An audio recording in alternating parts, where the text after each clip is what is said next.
আজকের ভ্রমণ গল্পে আমরা যাব কেওক্রাডং পাহাড়চূড়ায়, যেটি একসময় বাংলাদেশের সর্বোচ্চ পাহাড়চূড়া ছিল। সমুদ্রপৃষ্ঠ থেকে যার উচ্চতা প্রায় ৩,২০০ ফুট। বাংলাদেশের বান্দরবান জেলার রুমা উপজেলার এই সুউচ্চ পাহাড়চূড়ায় দাঁড়ালে আপনার মনে হবে পৃথিবীটা হয়তো আবার নতুন করে দেখার অনেক কিছুই রয়েছে। কেওক্রাডং যাওয়ার পথেই দেখা মিলবে রহস্যময় বগা লেক বা ড্রাগন লেকের, যার অবস্থান সমুদ্রপৃষ্ঠ থেকে প্রায় ১২৫০ ফুট উঁচুতে। এই ভ্রমণেই আপনাদের চোখে পড়বে বাংলাদেশের সবচেয়ে পরিষ্কার পরিচ্ছন্ন সুন্দর দুইটি গ্রাম, মুনলাইপাড়া ও দার্জিলিং পাড়া। আজকের ভিডিওতে আপনাদের দেওয়ার চেষ্টা করব একটি পূর্ণাঙ্গ ভ্রমণ গাইডলাইন, তাই ধৈর্য সহকারে সম্পূর্ণ ভিডিওটি দেখার আমন্ত্রণ জানিয়ে শুরু করছি বগা লেক ও কেওক্রাডংকে নিয়ে আমাদের আজকের ভ্রমণ গল্প।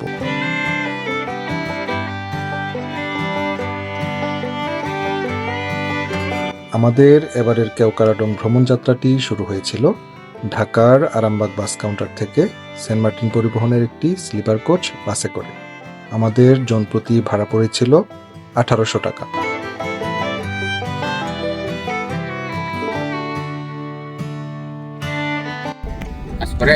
স্লিপারে উঠে গেলাম। স্লিপারে একটু রিল্যাক্সে যাই না আমরা, একটু পরে ঘুম দিব একটা। আমাদের বাস ছাড়ে রাত ১১টায়। ঢাকা থেকে বান্দরবানের দূরত্ব প্রায় ৩৭৫ কিলোমিটার। সময় লাগবে ৭ থেকে ৮ ঘন্টা। ঢাকা অথবা দেশের যে কোনো প্রান্ত থেকেই বাসে করে সহজেই চলে আসতে পারবেন বান্দরবান। ঢাকা থেকে এসি কিংবা নন এসি বাস পেয়ে যাবেন ৮৫০ থেকে ১৮০০ টাকার মধ্যে।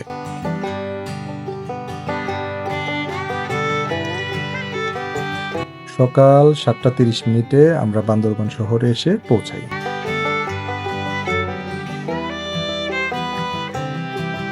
বাস থেকে নেমে আমরা প্রথমেই একটি হোটেল থেকে আমাদের সকালের নাস্তা সেরে নিয়েছিলাম। খরচ হয়েছে জনপ্রতি ১০০ টাকা।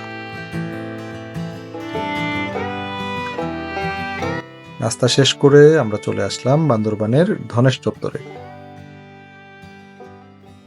ধনেশ চত্বরের জিপ মালিক সমিতির অফিস থেকে তাদের পূর্ব নির্ধারিত রেটে আমাদের ১৩ জনের জন্য একটি চাঁদের গাড়ি রিজার্ভ নিয়ে নিলাম।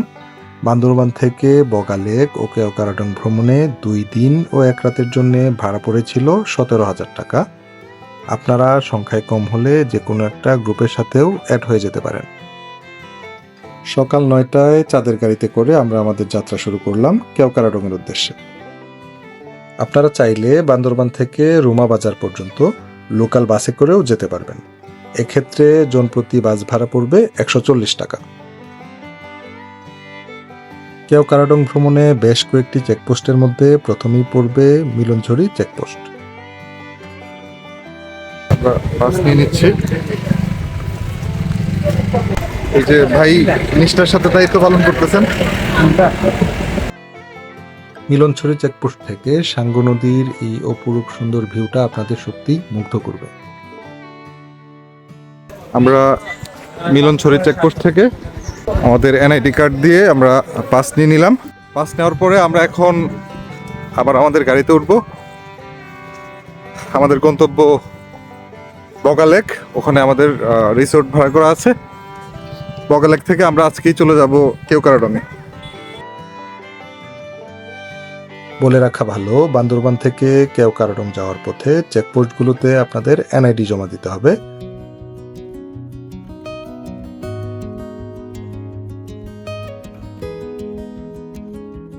ঘণ্টাখানেক চলার পর আপনাদের দেখা মিলবে দ্বিতীয় চেকপোস্ট ওয়াই জংশন।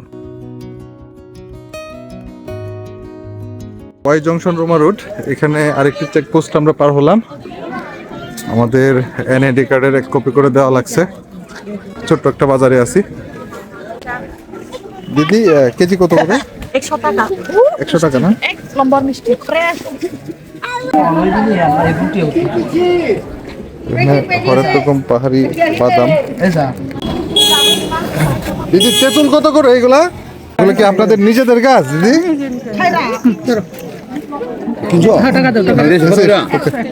মিষ্টি আছে না?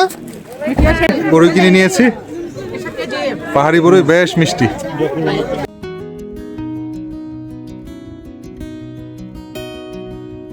ওয়াই জংশন থেকে আঁকাবাঁকা পাহাড়ি রাস্তায় প্রায় 40 মিনিট যাত্রার পর আমরা চলে আসলাম রুমা ট্যুরিস্ট অ্যাসিস্ট্যান্স সেন্টারে বা পর্যটন সহায়তা কেন্দ্রে।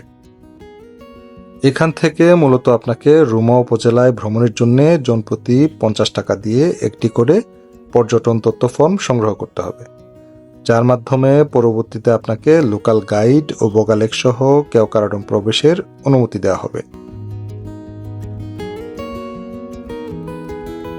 এখানে একটি খাবারের ক্যান্টিনও রয়েছে, আপনারা চাইলে এখান থেকে হালকা নাস্তা করে ফ্রেশ হয়ে নিতে পারবেন।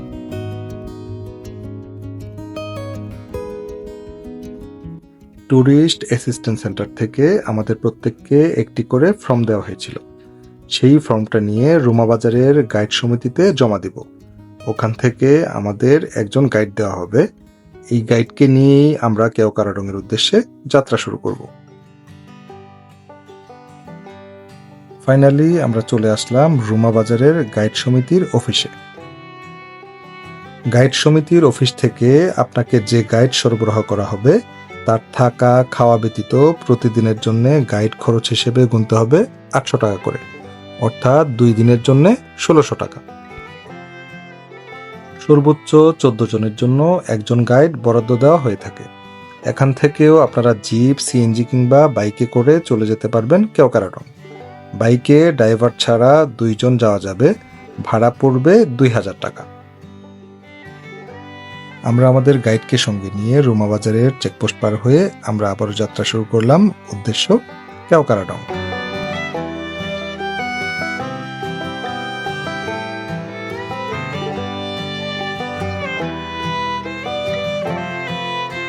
কেওক্রাডং যাত্রাপথেই আপনাদের চোখে পড়বে বাংলাদেশের সবথেকে পরিষ্কার পরিচ্ছন্ন ও সুন্দর গ্রাম মুল্লাইপাড়া। বান্দরবানের রুমা উপজেলার বম জনগোষ্ঠীর এই মুল্লাইপাড়া গ্রামটি বাংলাদেশের অন্যতম পরিচ্ছন্ন গ্রাম হিসেবে পরিচিত।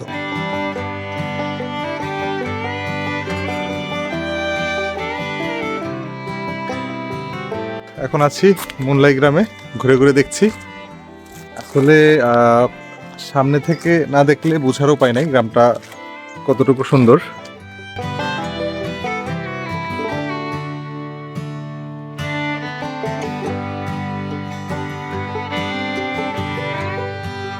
'83 সালে 6টি পরিবার নিয়ে বম সম্প্রদায়ের এই গ্রামের গোড়াপত্তন শুরু হয়। বর্তমানে বম সম্প্রদায়ের প্রায় 60টি পরিবারের বসবাস এই গ্রামে। গ্রামের জনসংখ্যা প্রায় 300 জন। গ্রামে শিশুদের পড়াশোনার জন্য একটি সরকারি প্রাথমিক বিদ্যালয় রয়েছে, বাচ্চারা এখানেই পড়াশোনা করে থাকে।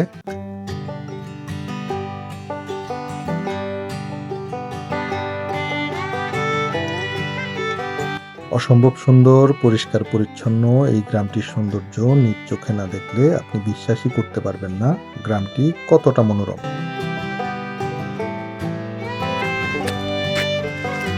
জি, ও আচ্ছা, ও আচ্ছা আচ্ছা আচ্ছা, ও ওখানে বিক্রি করে না? আচ্ছা ঠিক আছে। উনি আমাকে বললো যে এখানে বিন্নির চাল বিক্রি করা হয়, আমরা চাইলে এখান থেকে কিনে নিতে পারবো। খ্রিস্টান ধর্মাবলম্বী বম জনগোষ্ঠীর জন্য রয়েছে এখানে সুন্দর একটি চার্চ। মুল্লাইপাড়া গ্রামের বম জনগোষ্ঠীর মহিলাদের হাতের তৈরি তাঁতের কাপড় বেশ প্রসিদ্ধ।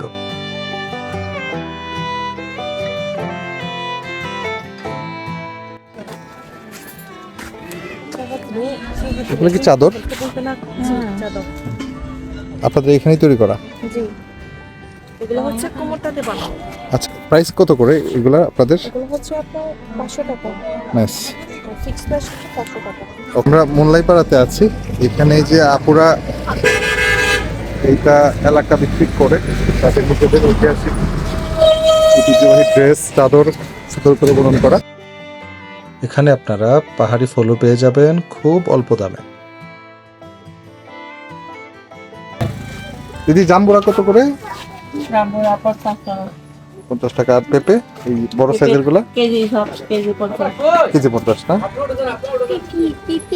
সুন্দর। আপনি তো এই গ্রামেরই, আপনাদের গ্রামটা অনেক সুন্দর, অনেক সুন্দর গ্রাম। বাবু তুমি কেমন আছো? ভালো। এরকম প্রত্যন্ত অঞ্চলে, প্রত্যন্তই তো বলা যায়, এই পাহাড়িরা তো সুযোগ সুবিধা আমাদের থেকে কম পাচ্ছে, তো তারা তাদের গ্রামটাকে এত সুন্দর করে সাজিয়েছে, না দেখলে বোঝা যাবে না। গ্রামটা অনেক সুন্দর, আমার খুব ভালো লেগেছে। আপনারা যখন ওই কেউ কারাডং যাবেন, রাস্তা এটা পড়বে। মুনলাইপাড়া গ্রামের সৌন্দর্য আমাদের মুগ্ধ করেছে। এখন আমরা মুনলাইপাড়ার চুংচং রেস্টুরেন্টে, দুপুরের খাবারটা আমরা এখানেই খাবো।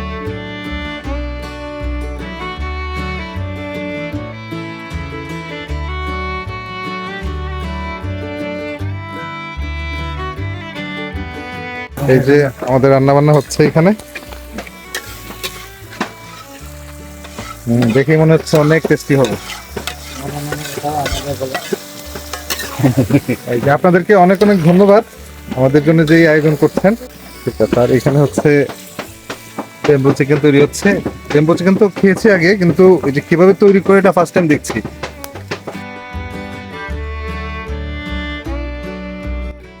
এই সকল পাহাড়ি রেস্টুরেন্টগুলোতে খেতে চাইলে আপনাদের অবশ্যই আগে থেকেই খাবারের অর্ডার করে রাখতে হবে। আমরা এখানে পাহাড়ি মোরগের বেম্বু চিকেন ও কারি অর্ডার করেছিলাম। জন প্রতি খরচ হয়েছিল 350 টাকা।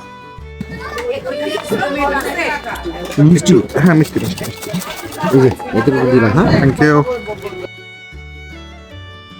কেউ কারাডং যাওয়ার এই পথটুকুতে ছিল বেশ চড়াই উতরাই, কখনো খাড়া রাস্তা, আবার কখনো বা একদম ঢালু। আমরা এখন বগালেকের প্রায় সর্বোচ্চ চূড়ায় চলে আসছি। একদম ভীষণ খাড়া এই জায়গাটা, তবে পাহাড়ি রাস্তার এই অ্যাডভেঞ্চারটাই আপনাদেরকে অনেক বেশি আনন্দ দিবে। বগালেকে প্রবেশের এই রাস্তাটি দেখে আপনার মনে হবে আপনি লাদাখের কোনো রাস্তা দিয়ে যাচ্ছেন। দুই পাশেই পাহাড় আর মাঝখান দিয়ে রাস্তা।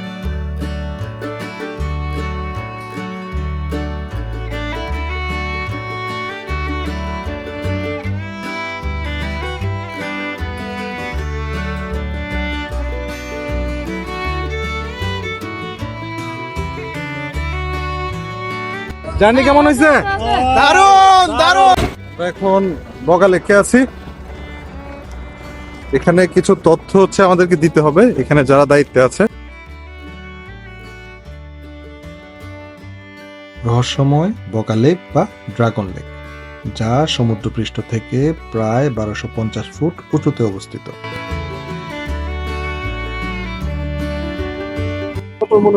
বগা লেকের পাড়ে দাঁড়িয়ে আছি। লেকটা অনেক সুন্দর। এখানের মিথ আছে যে এখানে একটা ড্রাগনকে মারা হয়েছিল। অপরূপ সুন্দর এই লেকটিকে ঘিরে রয়েছে স্থানীয় পৌরাণিক কাহিনী। স্থানীয়রা বলে এখানে এক ড্রাগন দেবতা বাস করত।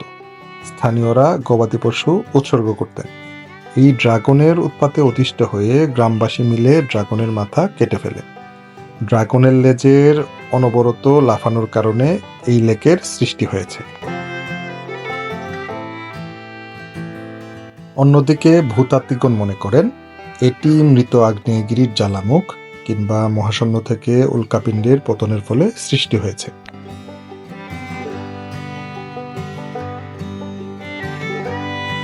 স্বচ্ছ পানিতে আপনারা চাইলে গোসলটাও সেরে নিতে পারেন।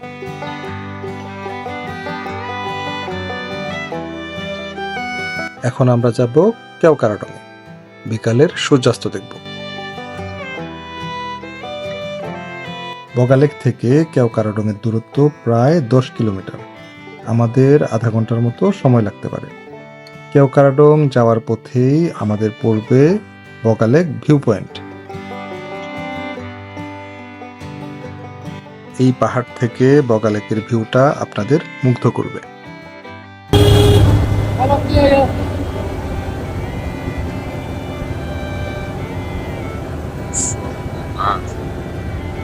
এখন আমরা বগালেক ভিউ পয়েন্টে চলে আসছি। মাটি পাথরের যে একটা কারুকার্য, এইটা সামনে থেকে না দেখলে এর সৌন্দর্য বোঝা যাবে না।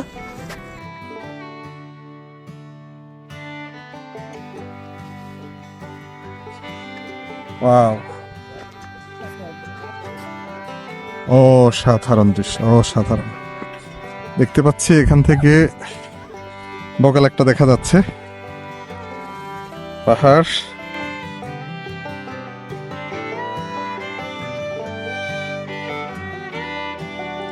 এই পাহাড় চূড়া থেকে বগালেকটা সত্যি বেশ মায়াবী লাগছিল।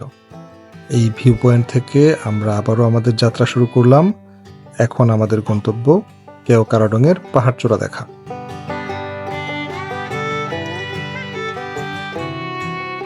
অনেক চড়াই উতরাই ও অ্যাডভেঞ্চারের পর আমরা কেওকারাডং-এর খুব কাছে।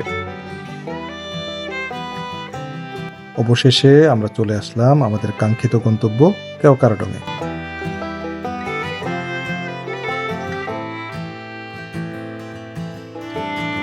চেকপোস্ট পার হয়ে আমরা চলে আসলাম কেওকারাডং জিরো পয়েন্টে।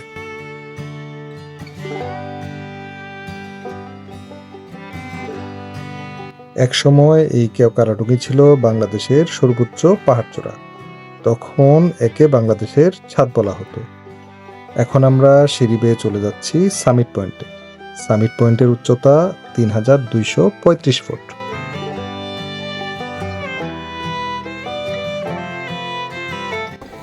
কেওকারাডং-এর চূড়ায় উঠতেছি। আমরা চলে আসছি বাংলাদেশের এক সময়ের সর্বোচ্চ পর্বতচূড়া, পাহাড় চূড়া আমরা যাই বলি কেওকারাডং।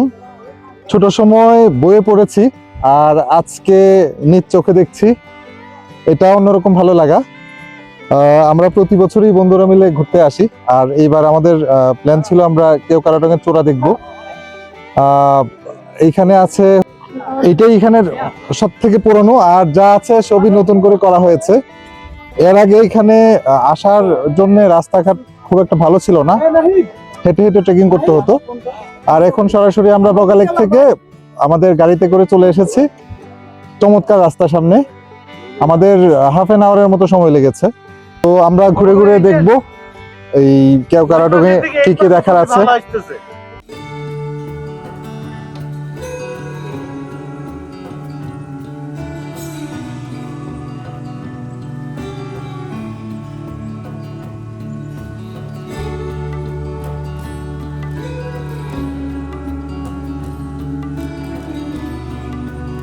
এখন আমি দাঁড়িয়ে আছি কেওকারাডং-এর একদম চূড়ায়, ৩,২৩৫ ফুট উঁচুতে। চারপাশের সৌন্দর্য দেখে সত্যি আমি মুগ্ধ। কেওকারাডং-এর এই চূড়া থেকে চারপাশের সবগুলো পাহাড় চূড়া দেখেই আপনি বুঝতে পারবেন আপনি সবচেয়ে উঁচুতে আছেন। আপনি চাইলে এই কেওকারাডং-এও রাত্রিযাপন করতে পারবেন। খাওয়ার জন্য একটি হোটেলও রয়েছে। তবে আমরা রাত্রিযাপন করব বগালেকের মাচাং ঘরে। বগালেক কিংবা কেওকারাডং আপনি যেখানেই থাকেন না কেন, জন প্রতি ভাড়া পড়বে ২০০ থেকে ১,০০০ টাকার মধ্যে। পশ্চিম দিকে টকটকে লাল সূর্য হেলে পড়েছে। আমরা মন্ত্রমুগ্ধ হয়ে কেওকারাডং-এর চূড়া থেকে সেই সূর্যাস্ত দেখলাম।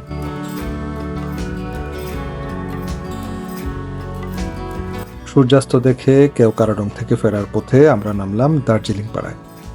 এই দার্জিলিং পাড়াটিও মুনলাই পাড়ার মতোই বেশ সুন্দর। দার্জিলিং পাড়ায় এখনো পর্যটকদের রাত্রি যাপনের অনুমতি নেই। বগালেকে আজকে রাতে আমরা থাকবো। আমাদের গন্তব্য এখন বগালেক। ইনি হচ্ছে আমাদের রিসোর্টের মালিক জিংমন দাদা। আমাদের জন্য পাহাড়ের উপরের একটি মাচাং ঘরের 4টি রুম বুক করেছিলাম। আমাদের মাচাং ঘরটি আমাদের বেশ পছন্দ হয়েছে। প্রতিটি রুমেই 4 জন করে থাকা যায়। অ্যাটাচড বাথসহ রুমের ভাড়া পড়েছিল 1500। আপনাদের সুবিধার্থে ভিডিওতে বগালেকের বেশ কিছু সুন্দর কটেজের নাম ও নম্বর আমি দিয়ে দিয়েছি। আমরা এখন বগালেকে আছি, এখানের মাচাং ঘরে আমরা আজকে রাতে থাকবো।